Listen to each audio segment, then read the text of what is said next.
বিয়ের ৪ বছর পর আমি সিদ্ধান্ত নিলাম এখন গিয়ে শ্বশুরবাড়ি থাকবো।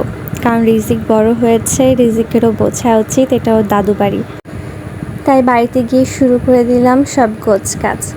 এই ছোট্ট ঘরটা অগোছালো ছিল, এখানে কেউ থাকে না, সেজন্য ভাবলাম আমার মতো করে গুছিয়ে নিই। যেহেতু রিজিক ও নানু বাড়িতে থেকে অভ্যস্ত ছিল, পাকা ঘর থেকে এখন মাটির ঘরে এসে থাকবে, মানিয়ে নিতে তো একটু কষ্ট হবেই।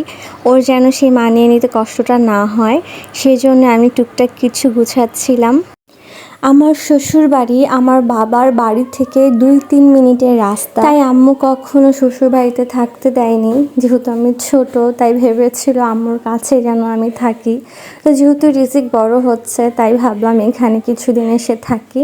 মেয়েদের জীবনটা এরকমই, তারা সারা জীবন বাপের বাড়ি থাকতে পারে না, তাদের অবশ্যই কোনো একদিন শ্বশুর বাড়ি গিয়ে থাকতেই হবে। আর যারা এরকমটা চিন্তা করে যে না আমি সারা জীবন বাপের বাড়ি থাকবো, শ্বশুর বাড়ি যাব না, আসলে তাদের জীবন অনেক বেশি কঠিন হয়ে যায়।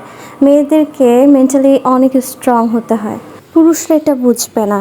একটা মেয়ে যেখানে জন্ম নিয়েছে, যে ঘর তার শান্তির জায়গা, যে ঘরেই সে শান্তির ঘুম ঘুমাতে পারে, সেই ঘর রেখে যখন সে অন্যের বাড়িতে আসে, সেই মেয়েটা খাপ খাইয়ে নিতে পারছে কিনা, সবার সাথে মিশতে পারছে কিনা একজন পুরুষ তা বুঝতে চায় না।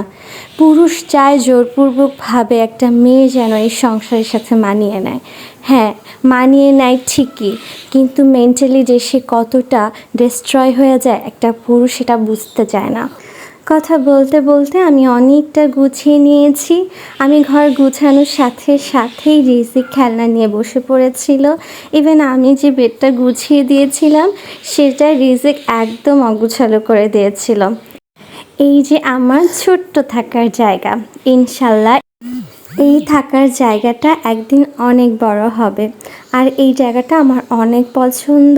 এখানে অনেক ধরনের গাছ আছে, আম গাছ আছে, কামরাঙ্গা গাছ আছে, এই যে জাম গাছটা আমার অনেক শখ। আমি এখানে অনেক ধরনের গাছ লাগাবো, রিজিকের বাবারও সেম।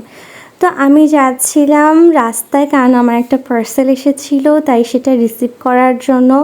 ঈদের শেষ মুহূর্তে আমার একটা পার্সেল আসলো, তো আমি দেরি না করে আমার পার্সেলটা রিসিভ করতে গিয়েছিলাম। লোকটা আমাকে কয়েকবার ফোন দিয়েছিল, আমি তো ভয় পেয়েছি যে সে চলে যাবে। দেন আমি গিয়ে দেখলাম যে না, সে চলে যায়নি, সে দাঁড়িয়ে আছে। তো আমি ভাবলাম একটু ভিডিও করতে করতে যাই। বাপের বাড়ি আর শ্বশুর বাড়ি এক জায়গায় হওয়ার মজাটা কিন্তু আলাদাই, তাই না? কার কার এরকম বাপের বাড়ি আর শ্বশুর বাড়ি এক জায়গায়, অবশ্যই কমেন্টস করতে ভুলবেন না।